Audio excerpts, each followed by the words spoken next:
You are not a proper country unless you have proper borders. The politicians you elect are supposed to serve you and enact the will of the people. As we roll the red carpet out for our 100,000th Channel migrant, it is crystal clear that in Britain, a country that so many people have fought and died to protect and preserve, we no longer have borders and we no longer have politicians who serve the people.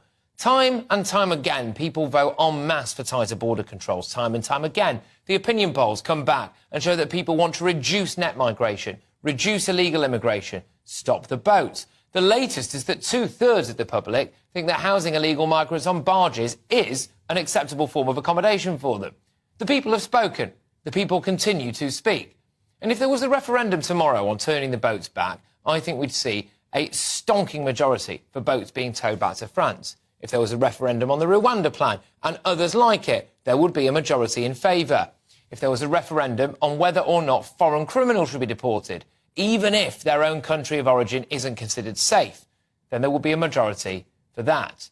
If there was a referendum on whether or not we should reduce net migration to the tens of thousands, even if that reduced economic growth for a few years, I honestly think there would be a majority in favour of that. But alas, here we are, 100,000 Channel migrants and counting, next to no deportations, record legal immigration. Our politicians are tripping over themselves to say what a toxic working environment Westminster is for them at the moment. How toxic politics is. I agree, it is toxic, but not for the reasons that they say.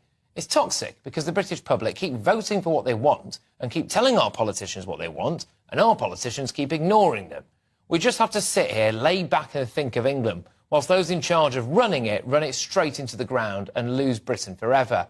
Our politicians think they know best, but clearly they don't. As the grim Channel migrant milestone comes up today and our MPs are all scratching their heads, either not bothering to come up with solutions, not having the balls to do what's necessary, or actively blocking anything that might work, we have to admit that this simply cannot carry on. We cannot go on being a country without borders. If our politicians don't want to take responsibility, then they can pass that responsibility on to the British public. Put some of those options that I've just outlined to the British people, and then just do what they tell you.